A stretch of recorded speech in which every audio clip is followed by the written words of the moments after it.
नमस्कार साथियों, मैं ए.के. ढिल्लन आप सभी साथियों का स्वागत करता हूं। आज से हमने अपनी क्लासेस शुरू कर दी है और आज मैं आपको प्राचीन इतिहास के बारे में पढ़ाऊंगा। प्राचीन इतिहास में भी मैंने आपका टॉपिक लिया है पाषाण काल। आप देखोगे किसी भी एग्जाम को उठाकर देखना, यहाँ से ज़्यादा क्वेश्चन तो आपको देखने के लिए मिलने की नहीं, लेकिन जो भी क्वेश्चन आ सकते हैं या जो भी क्वेश्चन आपके आए हैं वो सारे के सारे मैं आपके इसी वीडियो में कवर करा दूँगा। तो आइए देखते हैं और शुरू करते हैं। भाई इतिहास को हम 3 पार्ट में बांट करके पढ़ते हैं। इतिहास को कितने पार्टों में बांट करके पढ़ेंगे हम? 3। पहले तो देखो इतिहास का पिता, जो आपका इतिहास है हिस्ट्री, उसका पिता किसको कहा जाता है या इतिहास का जनक किसको कहा जाता है?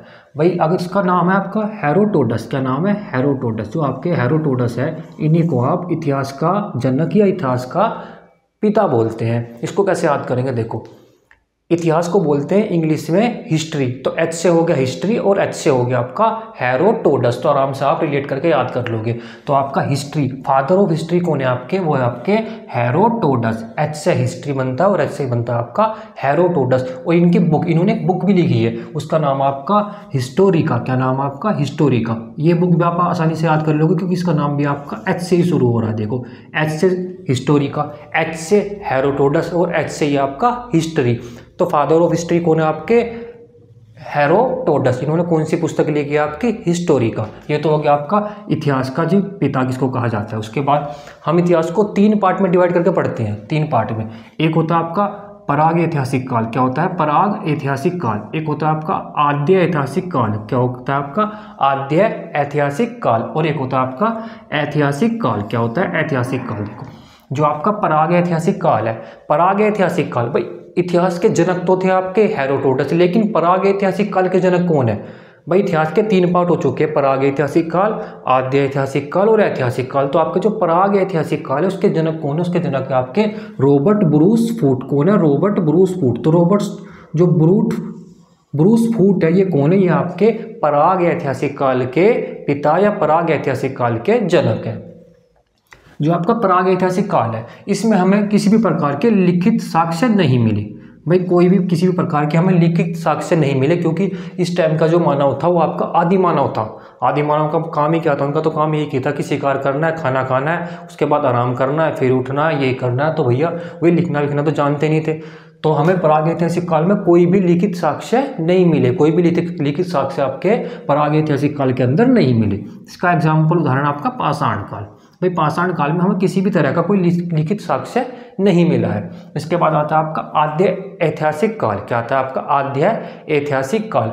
आद्य ऐतिहासिक काल में हमें लिखित जो साक्ष्य, आपको जो लिखित साक्ष्य में मिले तो हैं भाई, जितने भी हमें वहाँ पे जो आपका आद्य ऐतिहासिक काल का जो टाइम पीरियड आएगा, तो उसके अंदर हमें लिखित साक्ष्य तो मिले हैं, लेकिन उन्हें हम पढ़ नहीं पाए। भाई उनकी जो लिपि थी वो कुछ इस तरह की लिपि थी कि उन्होंने कुछ लिखा तो जरूर है, लेकिन उस लिपि को हमने आज तक पढ़ा नहीं है। तो आपका जो आद्य ऐतिहासिक काल है उसमें लिखित साक्ष्य तो मिले हैं, लेकिन हम उन्हें पढ़ नहीं पाए। और जो आपका ऐतिहासिक काल है, इसमें लिखित साक्ष्य तो मिले हैं और उन्हें हमने पढ़ भी लिया है। जो आपका ऐतिहासिक काल है उसमें लिखित साक्ष्य जो मिले हैं उन्हें हमने पढ़ लिया है। तो इसे फिर से देख लो, जो आपका पराग ऐतिहासिक काल है उसमें लिखित साक्ष्य नहीं मिले। जो आपका आज्ञा ऐतिहासिक काल है उसमें आपको लिखित साक्ष्य तो मिले, लेकिन हम उन्हें पढ़ नहीं पाए। और जो आपका ऐतिहासिक काल है उसमें लिखित साक्ष्य भी मिले हैं और हमने उन्हें पढ़ भी लिया है। इसका आपका जो एग्जाम्पल है आज्ञा ऐतिहासिक काल का है वो आपका हड़प्पा सभ्यता। हड़प्पा सभ्यता की लिपि आपकी ऐसी थी कि उन्होंने क्या लिखा हम आज तक उन्हें पढ़ ही नहीं पाए। और जो आपका ऐतिहासिक काल है उसमें वैदिक सभ्यता में जो उन्होंने लिखा है उसे हमने पढ़ लिया। देखो इसे आराम से तुम रिलेट करके याद कर सकते हैं, थोड़ा सा समझो। जो आपका पराग ऐतिहासिक काल है, पराग ऐतिहासिक काल का मतलब जो उस टाइम पे जो मानव था वो आदि मानव था। मतलब कि उसने जो आदि मानव था उसने मानव बनने के लिए शुरुआत कर दी थी। एक तरह से समझो मानव का बच्चा था। भाई जब स्टार्टिंग में आदि मानव था तो एक तरह से बच्चा था, वो बड़ा नहीं हुआ था, उसमें कम दिमाग था। तो जब बच्चा स्टार्टिंग में पैदा होता है तो वो लिखना थोड़ा ना सीखेगा भैया कुछ, उसे लिखना आने का ही नहीं, तो उसे लिखना नहीं है। उसके बाद जैसे वो थोड़ा बड़ा होगा बच्चा, तो उसके बाद वो लिख तो लेगा। भाई तुमने देखा होगा बच्चा थोड़ा सा बड़ा हो जाए वो लिखना तो शुरू कर देगा, लेकिन वो कुछ ऐसे लिखेगा, ऐसे लिख देगा, कुछ भी लिख देगा, तो तुम उसे पढ़ नहीं पाएंगे। तो ऐसा समझ सकते हो। और जब वो पूरा बड़ा हो जाएगा तो फिर तुम उसे जो उसने लिखा उसे पढ़ सकते हो। तो जो आपका पराग ऐतिहासिक काल था उसमें लिखित साक्ष्य मिले नहीं, क्योंकि उस टाइम पर तो उसे सिर्फ इतना था खाना खाना है, खाना खाने के बाद सो जाना है, बस ये काम। इसके बाद देखते हैं जो आपका प्रागैतिहासिक काल। उसके बाद जो आपका प्रागैतिहासिक काल है, इसमें भी आपके 3 पार्ट में डिवाइड करा गया है। एक आप पुरापाषाण काल होगा, एक मध्यपाषाण काल होगा और एक आपका नवपाषाण काल होगा। तो आइए देखते हैं पुरापाषाण काल। किसी का भी टाइम, भाई जो भी यहाँ पे मैंने टाइम लिख रखा है, डेट लिख रखी है, प्राचीन इतिहास जो है आपका, प्राचीन हिस्ट्री जो है, उसमें आपको किसी भी डेट को याद नहीं करना होता। जो प्राचीन इतिहास होता है उसमें आपको किसी भी प्रकार की कोई भी तारीख याद नहीं करनी। आपको जो डेट याद करनी है वो आपको याद करनी है आधुनिक इतिहास के अंदर। तो डेट याद नहीं करनी है, तो सिर्फ मैंने इसलिए लिख रखी है जिससे कि आप थोड़ा समझ पाओ। तो आपका पुरापाषाण काल देखते हैं। पुरापाषाण, इसका जो टाइम माना जाता है जब से शुरू हुआ है, भाई जब से आदि मानव की शुरुआत हुई थी तब से लेकर के 8020 ईसा तक। कब तक आपका? शुरुआत से, जब से मानव की शुरुआत हुई थी, आदि मानव ने जन्म लिया था, तब से लेकर के 8020 ईसा तक जो है आपका पुरापाषाण काल है। टाइम बिल्कुल भी इंपॉर्टेंट नहीं, टाइम याद करने की कोई जरूरत नहीं है। पुरापाषाण काल के अंदर जो मानव था वो कैसा मानव था? मानव था आपका खाना बदोश। कैसा मानव था? उसमें खाना बदोश था, आखेटक था और स्थायी निवास उनका नहीं था। इसको थोड़ा समझो भाई। जो पुरापाषाण काल का जो मानव था उसका क्या काम था? उसका काम सिर्फ ये था कि हमें खाना खाना है, सिर्फ जहाँ से भी खाना मिल गया खाना खाओ, उसके बाद अपना आराम करो। उन्हें और किससे मतलब नहीं था। उन्होंने स्थायी निवास बना रखे थे, वो गुफाओं में रहा करते थे। आखेटक का मतलब क्या होता? आखेटक का मतलब होता है आपका शिकार करने वाला। उससे क्या काम मतलब था? उसे सिर्फ शिकार करना था, शिकार करके अपना भोजन खाना था और उसके बाद उसे सो जाना था। तो पुरापाषाण काल में का जो मानव था वो आपका खाना बदोश था, आखेटक था और इसका जो कोई स्थायी निवास वो नहीं था, वो गुफाओं में रहा करा था। उसने घर बार उस टाइम पर नहीं बनाए थे। इसका जो पुरापाषाण काल में जो इंपॉर्टेंट चीज़ हुई है वो ये हुई है कि पुरापाषाण काल में जो आदि मानव था उसने जो आग का आविष्कार कर लिया था। कि इसका आग का आविष्कार कब हुआ? ये आग की खोज कब हुई? वो हुई आपकी पुरापाषाण काल में। पुरापाषाण काल में सबसे महत्वपूर्ण जो इंपॉर्टेंट क्वेश्चन बनता है यहाँ से ये बनता है कि जो आग का आविष्कार है वो कब हुआ? वो आपका पुरापाषाण काल में। और ये आविष्कार भाई एग्जाम में आजकल डीपली क्वेश्चन पूछ रहा है। वो ये भी तो पूछ सकता है कि बताइए जो आग की जो आविष्कार हुआ था वो कहाँ से हुआ था? उसकी जो साक्ष्य मिले वो कहाँ से मिले? सबसे पहले तो मिले आपके चाओजी कोजिन गुफा। चाओजू कोजिन गुफा, ये चाओजू कोजिन जो गुफा है ये आपकी चीन में पड़ती है। कहाँ पर? चीन में। तो जो आग के जो हमें प्राचीनतम साक्ष्य मिले हैं ना कि भाई आग की सबसे पहले जो आग का आविष्कार हुआ है तो वो कहाँ पर हुआ था? वो होता है आपका चाओजू कोजिन गुफा में। और ये चाओजू कोजिन जो गुफा कहाँ पर पड़ती है? पड़ती है आपकी चीन के अंदर। इसके बाद जो पुरापाषाण काल का जो मानव था वो आपका क्वार्टजाइट, जो क्वार्टजाइट पत्थर था उसका प्रयोग करके औजार बनाता था। तो ये क्वेश्चन भी इंपॉर्टेंट है कि बताइए मानव ने क्वार्टजाइट पत्थर का उपयोग कब किया? तो किया आपका पुरापाषाण काल में। और जो औजार थे वो औजार किस तरह के थे? उनका नाम क्या था? नाम था आपका हैंडेक्स, कलीवर्स और आपका स्क्रैपर्स। क्या था? हैंडेक्स, कलीवर्स और स्क्रैपर्स। हैंडेक्स का मतलब क्या होता है? हैंडेक्स का मतलब होता है हाथ में पकड़ने वाली कुल्हाड़ी। और इसकी जो साक्ष्य मिले हैं हैंडेक्स का, ये हैंडेक्स आपको याद कर लेना कि हैंडेक्स का जो साक्ष्य मिला है वो कहाँ पर मिला है? वो मिला आपका पलवरम। पलवरम लिखा मिलेगा, मिलेगा आपका पल्लीवरम। पलवरम या पल्लीवरम ये कहाँ पर पड़ता है? पड़ता है आपका मद्रास में। कहाँ पर? मद्रास। जो अब आपका चेन्नई वाला क्षेत्र है वहाँ पर पड़ता है मद्रास, तमिलनाडु में। तो हैंडेक्स के साक्ष्य कहाँ पर मिले हैं? ये मिले हैं आपके पलवरम। पलवरम होगा या आपका होगा पल्लीवरम। ठीक है जी। इसके बाद देखते हैं इसमें एक इंपॉर्टेंट चीज़ ये भी है जिस पे मैं इंपॉर्टेंट लग रहा हूँ ये चीज़ याद कर लेना, सब याद मत करना। ये तो मैं सिर्फ बता रहा हूँ कि हो सकता है आजकल एग्जामिनर ना अटपटे क्वेश्चन पूछ रहा है, पता नहीं कहाँ से क्वेश्चन पूछ लेगा। तो मैंने लगभग सभी कंप्लीट करा दिया है। तो ये क्या है? चित्रकला। चित्रकला की शुरुआत भाई चित्रकला जो पुरापाषाण काल में था उसमें मानव ने चित्रकलाएं की है। और चित्रकला का जो हमें साक्ष्य मिलता है, चित्रकलाएं कहाँ पर मिली है? तो मिली है आपकी भीमबेटका की गुफाएं। जो भीमबेटका की गुफाएं हैं वे किससे रिलेटेड है? भीमबेटका की गुफाएं पुरापाषाण काल से रिलेटेड है। और उनमें भीमबेटका की गुफा के जो अंदर है वहाँ पर हमें चित्रकारी मिली है कि पुरापाषाण काल के लोगों ने कुछ चित्रकारी की है। ये कहाँ पर पड़ती है? एमपी में पड़ती है। और एमपी में भी अगर आएगा तो आपका रायसेना जिला है। रायसेना जिला में पड़ती है आपकी भीमबेटका की गुफाएं।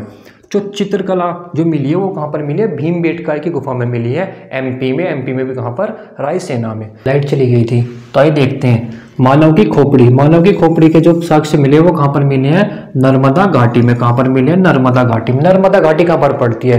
नर्मदा घाटी पड़ती है आपकी एमपी में। और नर्मदा घाटी नहीं आएगा तो आपका आएगा हथनोरा। कि बताइए मानव की खोपड़ी वो कहाँ पर मिली है? वो मिली है आपकी हथनोरा में। हथनोरा में नहीं होगा तो फिर आएगा आपका नर्मदा घाटी। नर्मदा घाटी और हथनोरा दोनों ही पड़ते हैं आपके एमपी में। ये इंपॉर्टेंट है, ध्यान रखना ये भी। मानव का प्रथम जीवाश्म कि बताइए भारत के अंदर मानव का प्रथम जीवाश्म कहाँ पर मिला है? तो मिला है आपका नर्मदा घाटी के क्षेत्र में। नर्मदा घाटी के क्षेत्र में और हथनोरा में मिला है। उसके बाद आपका ये क्वेश्चन इंपॉर्टेंट है, ये क्वेश्चन आपका CHSL में आया है, एक दो बारी क्वेश्चन आया, लेकिन CHSL के एग्जाम में क्वेश्चन आपका है कि बताइए डायनासोर का जो आपका साक्ष्य है, डायनासोर का जो आपके जीवाश्म है वो कहाँ पर मिले हैं। तो डायनासोर के जो मिले हैं वो मिले हैं आपके वर्दम में। वर्दम कहाँ पर है? वर्दम आपका महाराष्ट्र में। तो डायनासोर के जो आपके कंकाल प्राप्त हुआ वो कहाँ से प्राप्त हुआ है हमें? वो प्राप्त हुआ आपका वर्दम महाराष्ट्र से। उसके बाद आती है मध्य पाषाण काल। पूरा पाषाण काल से सिर्फ इतने ही क्वेश्चन बनेंगे। उसके बाद आते हैं आपके मध्य पाषाण काल।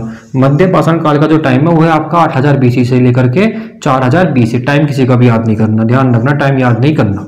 इसके बाद मध्य पाषाण काल को आप माइक्रोलिथ युग, लघु पाषाण युग और पशुपालन युग बोलते हैं। देखिए पहले से समझो, माइक्रोलिथ युग या लघु पाषाण युग क्यों बोलते हैं? क्योंकि इस टाइम के जो औजार थे ना भाई, जो आपके पूरा पाषाण काल में औजार थे वो काफी बड़े बड़े औजार थे, और जो आपका मध्य पाषाण काल में था इन्होंने फिर औजार ना छोटे छोटे कर लेते, औजार छोटे हो गए थे, उनका आकार छोटा हो चुका था और काफी तीव्र हो चुके थे, काफी उनमें धारवार थे, ठीक ठाक हो चुके थे। तो इसलिए बोलते हैं इसको लघु पाषाण युग, या उसको बोलते हैं आपको माइक्रोलिथ युग। किसको? मध्य पाषाण काल को।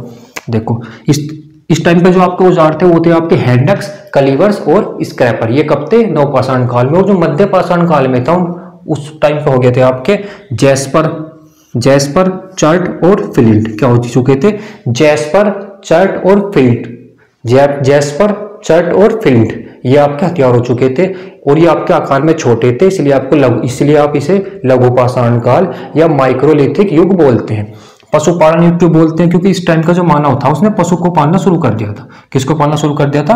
पशु को पालना शुरू कर दिया था, इसलिए इसको बोलते हैं पशुपालन युग। और सबसे पहले जो पशु पाला वो पाला आपका कुत्ता। क्या पाला? सबसे पहले जो पशु मानव ने पाला वो पाला कुत्ता। क्योंकि भाई एक तो कुत्ते को पालना आसान है, कुत्ते को पाल लो, उसके बाद वो जहां भी तुम जाओगे वो तुम्हारे साथ ही साथ चलेगा। वरना किसी और जानवर को पालोगे तो वो ऐसा हो तुम्हारे साथ नहीं चलेगा। कुत्ता तुम्हारे चलो को तुम बांधो भी मत, तुम्हारे पीछे पीछे वो खुद ही चलना शुरू कर देगा। तो मानव सबसे पहले जो सबसे पहले पशु पाला वो कौन सा पाला? कुत्ता पाला। कब पाला? मध्य पाषाण काल में पाला।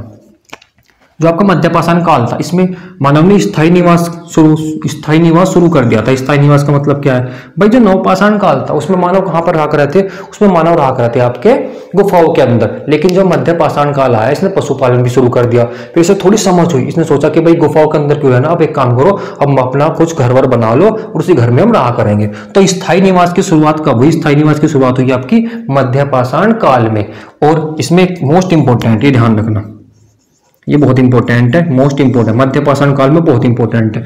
मध्य पाषाण काल में ही अंत्योष्टि कार्यक्रम शुरू हो चुका था। अंत्योष्टि कार्यक्रम क्या होता है भाई? मध्य पाषाण काल में अंत्योष्टि कार्यक्रम शुरू हो चुका था। ये क्या है? अंत्योष्टि कार्यक्रम का मतलब होता है अंतिम संस्कार। जब कोई इंसान मर जाता है तो उसका अंतिम संस्कार किस तरह से करना है।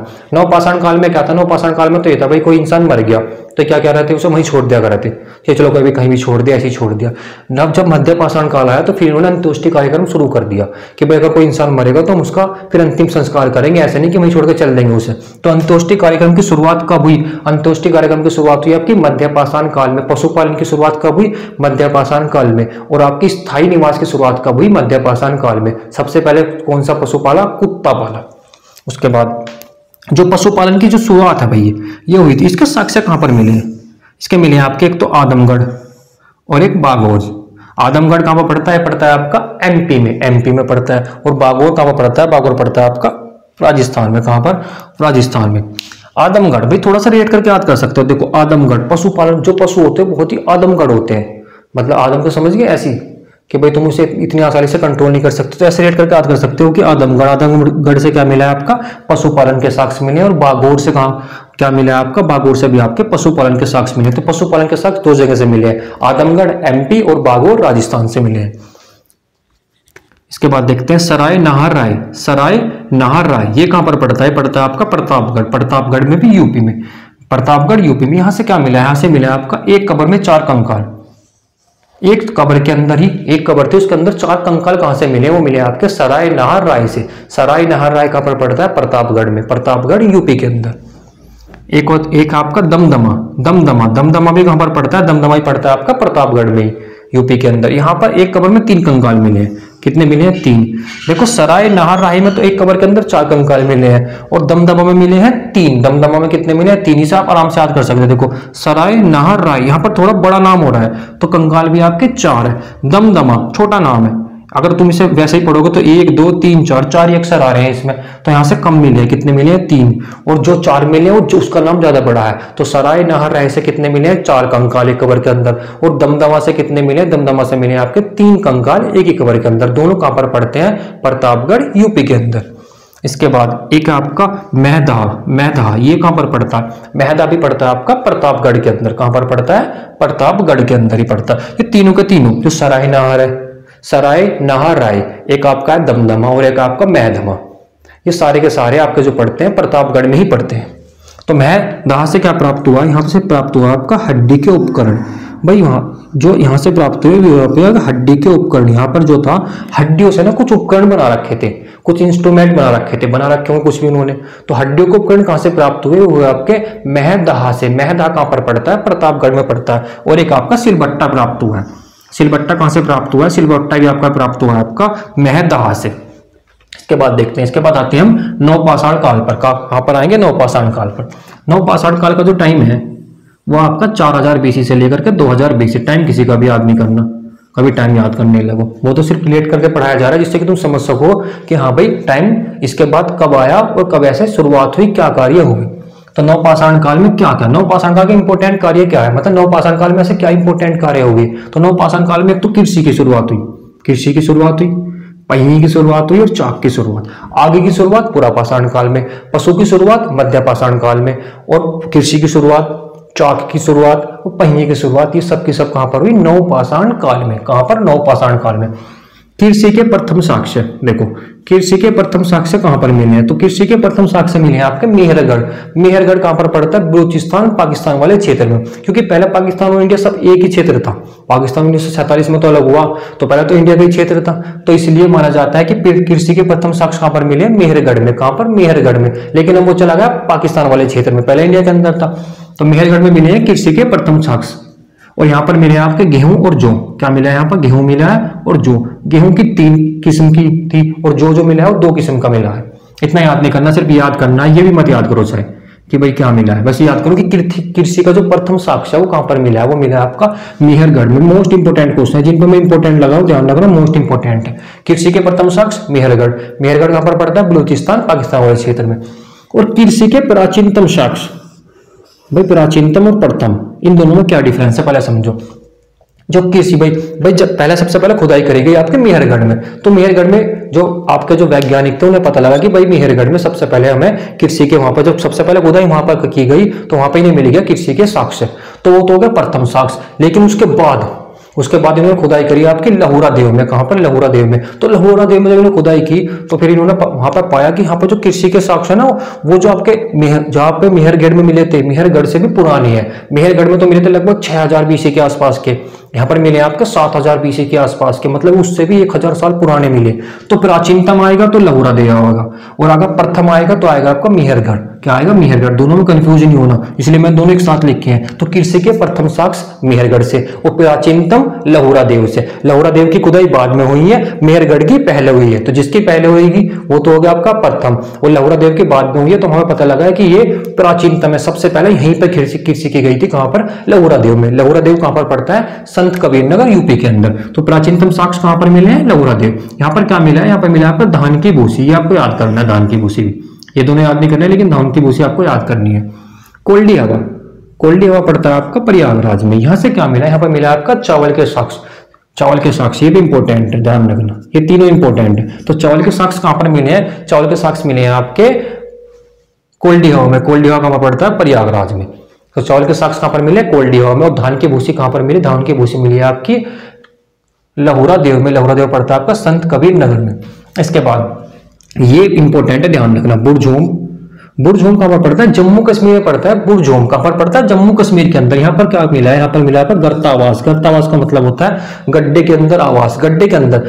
जो बुरझोम के अंदर हमें ना गड्ढे के अंदर मकान मिले हैं, गड्ढा खोद दिया उसके अंदर, फिर ये अंदर मकान बनाया करते थे, जमीन के ऊपर नहीं, गड्ढे के अंदर। तो गर्तावास कहां से मिला है, बुरझोम से मिला है। और मानव के साथ कुत्ते को दफनाने के साक्ष्य, ये भी इंपॉर्टेंट है, मानव के साथ कुत्तों को दफनाने के साक्ष्य, ये कहां पर मिले हैं? बुर्ज होम से। बुर्ज होम से आपको दो चीज देखने को मिली है। बुर्ज होम कहां पर पड़ा था? जम्मू कश्मीर में। वहां पर मिला है आपको गर्तावास, गड्ढे का घर। और कुत्ते, मानव के साथ कुत्ते को दफनाने के साथ ये साक्ष्य कहां से मिले हैं? ये मिले हैं आपके बुर्ज होम से। एक आपका गुफ कराल, गुफ कराल मिलेगा, गुफ कराल मिलेगा। ये भी कहां पर पड़ता है? जम्मू कश्मीर में पड़ता है। इस गुफ कराल का मतलब क्या होता है? इसका मतलब होता है कुम्हार की गुफा। क्या होता है? कुम्हार की गुफा। गुफ कराल का मतलब होता है कुम्हार की गुफा। यहां से क्या मिला है? यहां से आपका मृत भांड मिले हैं, सिलबट्टा मिला है, और आपका मिला है हड्डी की सुई। ये इंपॉर्टेंट है, ध्यान रखना, हड्डी की सुई। कि बताइए हड्डी की सुई कहां से प्राप्त हुई है? हड्डी की सुई प्राप्त हुई है आपकी गुफ कराल से। सिलबट्टा तो आपका महदहा से भी मिला था, सिलबट्टा मिला था आपका महदहा से। और अगर ऑप्शन में दोनों आएंगे, पहली बात तो ऑप्शन में दोनों नहीं आएंगे भाई, आ सकता है, पूछ सकता है कि बताइए सिलबट्टा पाषाण काल में कहां से मिला, तो गुफ कराल होगा, या तो गुफ कराल होगा, आपका महदहा होगा। दोनों एक साथ नहीं आएगा। अगर दोनों एक साथ आते हैं तो फिर आपको लगाना है महदहा, क्योंकि सबसे पहले यहां से मिले हैं, उसके बाद आपको गुफ कराल से मिले हैं। सिलबट्टा, सिलबट्टा के बारे में बता दूंगा आपको। इसके बाद संगल कल्लू, ये भी इंपॉर्टेंट है, ध्यान रखना। संगल कल्लू कर्नाटक से, संगल कल्लू जो है कहां पर है? कर्नाटक में पड़ता है। इसका सिर्फ ये आता है कि बताइए संगल कल्लू का मतलब क्या है? संगल कल्लू का मतलब क्या है? संगल कल्लू के अंदर आपका क्या मिला? तो संगल जो कल्लू है उसके अंदर मिले आपके राख के टीले। क्या मिले? राख के टीले। जो संगल कल्लू जो आपका एरिया है वहां पर आपको बहुत सारे राख के टीले मिले हैं। तो राख के टीले कहां से मिले हैं? संगल कल्लू से। संगल कल्लू कहां पर पड़ता है? कर्नाटक वाले क्षेत्र में। तो ये तो था आपका पाषाण काल। पाषाण काल से इतने क्वेश्चन बन रहे हैं। पाषाण काल के बाद तुरंत बाद आपका आता है ताम्र पाषाण काल। उससे भी कुछ क्वेश्चन बनते हैं, मैंने यहाँ पे लिख रखे हैं, उन्हें भी मैं चलो आपको इसी में कराता हूँ। तो जब आपका नव पाषाण काल खत्म हो चुका था, उसके बाद स्टार्ट हुआ आपका ताम्र पाषाण काल। ताम्र पाषाण काल, भाई ताम्र आ रहा है, पाषाण का मतलब तो पत्थर हो गया, ये तो सारा का सारा पत्थर का काल था। इस टाइम पर तो इंसान ने जो भी करा था पत्थर से किया था। लेकिन ताम्र पाषाण काल, ताम्र का मतलब होता तांबा, तो इस टाइम पर इंसान ने तांबे की खोज कर ली थी। तो ताम्र पाषाण काल, तांबे की खोज कर ली थी, इसलिए इसका नाम हो चुका था आपका ताम्र पाषाण काल। ये कब आया? ये आपका नवपाषाण काल के बाद शुरू हुआ। तो ताम्र पाषाण काल को, ये इंपॉर्टेंट है, ध्यान रखना, ताम्र पाषाण काल को चालकोलिथिक युग भी कहा जाता है। ये क्वेश्चन कई बार आया कि बताइए चालकोलिथिक युग किसको कहा जाता है? तो ताम्र पाषाण काल को ही आपको आप लोग चालकोलिथिक युग बोलते हैं। ताम्र पाषाण काल के अंदर वैसे तो बहुत सारी संस्कृति हुई, लेकिन सबसे जो इंपॉर्टेंट संस्कृति है वो है आपकी जोरवे संस्कृति। जोरवे संस्कृति जो थी ये आपके महाराष्ट्र वाले एरिया में थी। जोरवे संस्कृति जो फैली हुई थी महाराष्ट्र वाले एरिया में फैली हुई थी। तो जोरवे संस्कृति जो थी ये पूरी ग्रामीण संस्कृति थी, लेकिन इसके अंदर दो बस्ती थी। एक तो थी आपकी दाइमाबाद और एक थी आपकी इनाम गांव। ये दोनों आपकी नगरीय थी। ये इंपॉर्टेंट क्वेश्चन है, ध्यान रखना कि बताइए जो जोरवे संस्कृति थी उसके अंदर कौन सी बस्तियां जो थी वो नगरीय थी? एक थी तो आपकी दाइमाबाद और एक थी इनाम गांव। इनाम गांव और दाइमाबाद ये दोनों नगरीय थी। बाकी पूरी की पूरी जो जोरवे संस्कृति थी वो सारी की सारी आपकी ग्रामीण थी। किस एरिया में थी ये आपके महाराष्ट्र वाले एरिया में पड़ती है। कहां पर? महाराष्ट्र। इनाम गांव महाराष्ट्र में पड़ता है, इनाम गांव। यहां से क्या मिला? यहां से मिला आपकी मातृ देवी की प्रतिमा। मातृ देवी की प्रतिमा कहां से मिली है? ये मिली है आपकी इनाम गांव से। कहां से? इनाम गांव से। एक मातृ देवी की प्रतिमा और मिलेगी सिंधु घाटी सभ्यता में हड़प्पा से, वो अलग है। ये चल रहा है आपका ताम्र पाषाण काल। तो ताम्र पाषाण काल में मातृ देवी की प्रतिमा कहां से मिली है? वो मिली है इनाम गांव से। इनाम गांव से आपके कच्चे मकान मिले हैं, कच्ची मिट्टी के मकान और गोलाकार गड्ढों के मकान। जो गड्ढा था मतलब गोलाकार गड्ढा गोल था, उसके अंदर मकान बनाए गए थे। और वो जो आपका बुर्ज होम से मिला था, बुर्ज होम से मिला था आपका गर्ता आवास, गड्ढे के अंदर मकान था, लेकिन वो गोल नहीं था। अगर गोलाकार गड्ढे का मकान आएगा तो होगा आपका इनाम गांव, और सिर्फ गर्ता आवास आएगा तो वो होगा बुर्ज होम। तो इनाम गांव से क्या मिला है? मातृ देवी की प्रतिमा, कच्चे मकान और गोलाकार गड्ढों के मकान, गोलाकार गड्ढों के मकान। ये बहुत इंपॉर्टेंट है, ध्यान रखना। नेवेसा, नेवेसा ये भी महाराष्ट्र में पड़ता है। यहां से क्या मिला है? यहां से मिला पटसन के साक्ष्य। किसके? पटसन। ये क्वेश्चन कई बार आया कि बताइए पटसन के साक्ष्य कहां पर मिले हैं? तो पटसन के साक्ष्य मिले आपके नेवेसा। नेवेसा कहां पर पड़ता है? महाराष्ट्र में पड़ता है। दाइमाबाद, दाइमाबाद भी महाराष्ट्र में पड़ता है। दाइमाबाद से क्या चीज मिली है? एक तो कलश समाधान मिला है। कलश समाधान समझ गए? कलश समाधान का मतलब होता है कलश के अंदर वहां पे कलश मिला। कलश का मतलब घड़ा हो गया, उसके अंदर हड्डी वगैरह मिली है तो कलश समाधान बोलते हैं उसे। ये पहले क्या कर रहे थे, जो पहले के लोग थे वो ना हड्डियों को ना अपने ना घर के अंदर ही गाड़ दिया कर रहे थे। भाई घर के अंदर ही गड्ढा खोद दो, वहां पे अपने कलश के अंदर हड्डियों को गाड़ दिया कर रहे थे। तो कलश समाधान कहां से मिला? कलश समाधान मिला है आपका दाइमाबाद। दाइमाबाद भी हमारा महाराष्ट्र में ही पड़ता है। कलश समाधान जो आपका दाइमाबाद है, यहाँ से 4 चीज और मिली तांबे की। भाई तांबे की तो इसलिए मिलेगी क्योंकि ताम्र पाषाण काल है। ताम्र पाषाण काल में तांबे की खोज हो चुकी थी। मानव ने सबसे पहले जो धातु खोजी ना वो तांबा ही खोजा। सबसे पहले जो पशुपालक कुत्ता पाला और जो धातु खोजी वो तांबा खोजी। कौन सी? तांबा। तो तांबे की 4 वस्तुएं कहां से प्राप्त हुई है? तांबे की 4 वस्तुएं प्राप्त हुई है आपकी दाइमाबाद से। कौन कौन सी वस्तुएं? एक आपका हाथी प्राप्त हुआ तांबे का, गेंडा हुआ है, सांड हुआ है और रथ चलाता हुआ मनुष्य।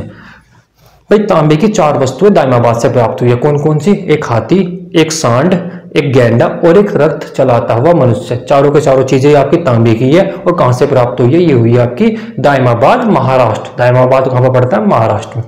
और जो दाइमाबाद था, ये जो आपका दाइमाबाद था, ये जो आपकी जोरवे संस्कृति थी, इसका सबसे बड़ा स्थल कौन सा था? तो आपका दाइमाबाद था। जोरवे संस्कृति बोल ले, ताम्र पाषाण काल बोल ले, क्वेश्चन आ जाएगी। बताइए ताम्र पाषाण काल का सबसे बड़ा स्थल कौन सा था? तो वो था आपका दाइमाबाद। कौन सा था? दाइमाबाद। तो सबसे बड़ा स्थल कौन सा था आपका? ताम्र पाषाण काल आए या जोरवे संस्कृति आए, तो सबसे बड़ा स्थल था आपका दाइमाबाद।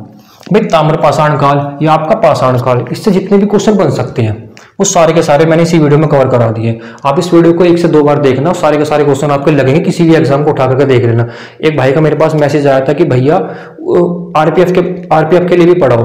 भाई थोड़ा सा समझो, चाहे कोई एग्जाम आरपीएफ का हो, एनटीपीसी का हो, एसएससी कोई भी एग्जाम करा रही है, कोई भी स्टेट का एग्जाम हो रहा है, सब में हिस्ट्री जो है आपकी या कोई भी सब्जेक्ट जीएस का वो कॉमन तो है। अब ऐसा तो है नहीं कि आरपीएफ में पाषाण काल में अगर पूछेगा तो कुछ और पूछ लेगा, यहाँ से तो क्वेश्चन बनेंगे। जीडी में ऐसा नहीं कि पाषाण काल से पूछेगा तो कुछ और पूछ लेगा। क्वेश्चन तो यहाँ से बनने हैं। जो आपके जीएस है वो सब कुछ कॉमन है। बस इतना है कि किसी एग्जाम में किसी सब्जेक्ट से ज्यादा क्वेश्चन आ रहे हैं, किसी से कम आ रहे हैं, बस इतना है। वहां पर क्वेश्चन का डिफरेंस हो रहा है कि हिस्ट्री से ज्यादा आ रहे हैं, पॉलिटी से ज्यादा आ रहे हैं, करंट से ज्यादा आ रहे हैं या स्टैटिक जीके से ज्यादा आ रहे हैं, बस इतना अंदर है। बाकी सारी की सारी जीएस आपकी कॉमन होती है। ऐसा नहीं है कि बार बार हर एग्जाम के लिए जीएस हमें अलग से पढ़नी होती है। एक बार जीएस को अच्छे से पढ़ लो, कोई भी एग्जाम दे लो, जीएस आपको कॉमन ही मिलेगी। तो इसकी जो आपकी पीडीएफ मिलेगी वो आपको हमारे टेलीग्राम चैनल पर मिलेगी। और जो टेलीग्राम चैनल का लिंक मिलेगा वो आपको कमेंट बॉक्स में हम पिन कर देंगे। तो भाइयों अगर आपको वीडियो अच्छी लगी हो तो वीडियो को लाइक करना और चैनल को सब्सक्राइब करना। धन्यवाद।